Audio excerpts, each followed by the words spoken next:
Hello, welcome and thank you for joining me. This is Sharon Traynor.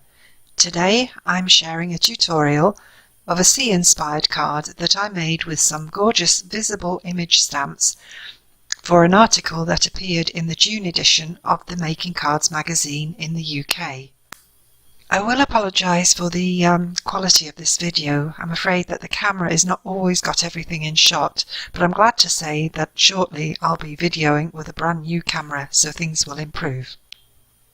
So here you can see I'm taking the beautiful Seahorse from the Visible Image Create Your Calm set, and because I want to watercolour the image, I'm using a Ranger Archival ink in Cobalt blue to stamp the image onto a white card.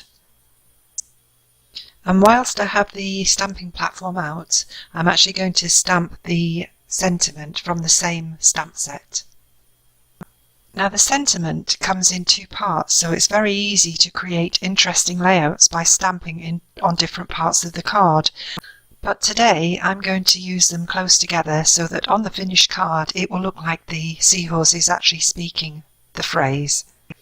I wanted to have a very tranquil, empty space surrounding this graceful seahorse, because you'll see on the finished card and when I get to doing the background that it's very, very busy. So here you can see that I'm just giving the image a quick blast with my heat gun just to make sure it's completely dry before I start watercolouring. I've already added a light watercolour with tumbled glass distress ink, and now I'm going over it with broken china to darken the contours. It's very easy and relaxing to colour this seahorse. You just need to follow the edges where the inking is. Although I love to see this seahorse just watercoloured as I have here, I think the next time that I colour it in I might add some definition on top of the watercolour with some coloured pencils. So now I'm going to make it look as though the seahorse is speaking the sentiment. So I'm taking the small bubbles from the Visible Image Dare to Swim set, and due to the gap between the sentiment and the seahorse, I'm going to stamp the full set once, and then I'll mask off the sentiment and I'll just add a few more bubbles. Now the thing that I forgot to record was that I filled in the bubbles with some Ranger glossy accents, and I just set that aside to dry whilst I made the background.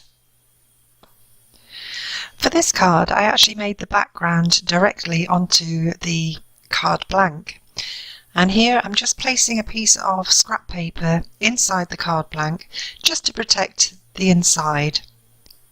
Now I'm going to mask off the central section where the image panel will appear. Using tumbled glass distress ink and a blending tool, I blend the outside edge of the card blank to make a border, and I'm working from the central masked off area towards the outside edges of the card blank. So once I have a good base coverage of colour on the outside edge, I then move on to the next part of the background, where I take the Fibres stencil from Visible Image, and this has to be one of my favourite stencils of theirs, and I'll create a sort of a wavy background using broken china distress ink. Now the trick to making this background look seamless is to line up the stencil lines so that you get a continuous wave look across all the areas of the background. But don't worry if this isn't practical to do, because you can always cover up any mismatched areas with the stamping that you're going to do of the small fish.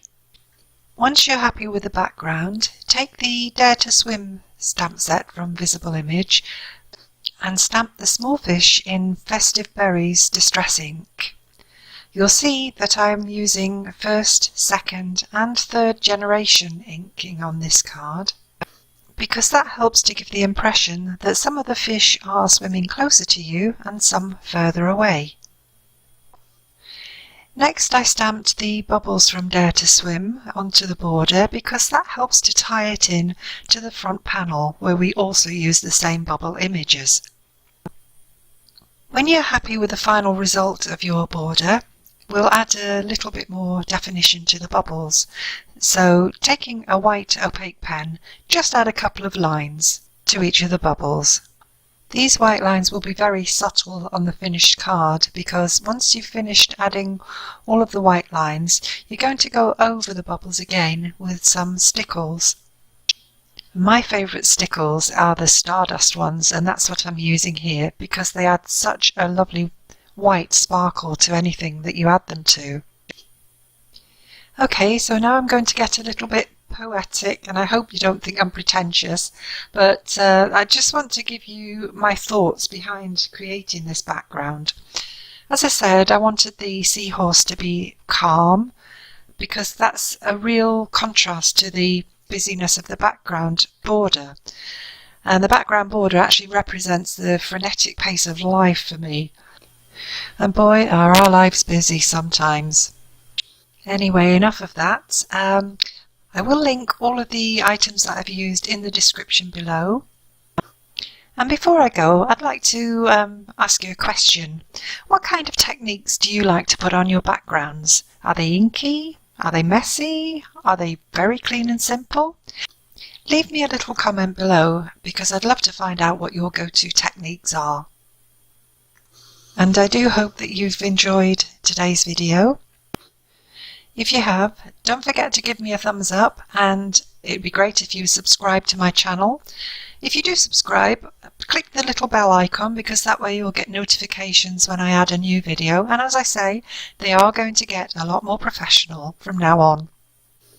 And thank you for your company today, and I hope to see you on the next video. Bye for now.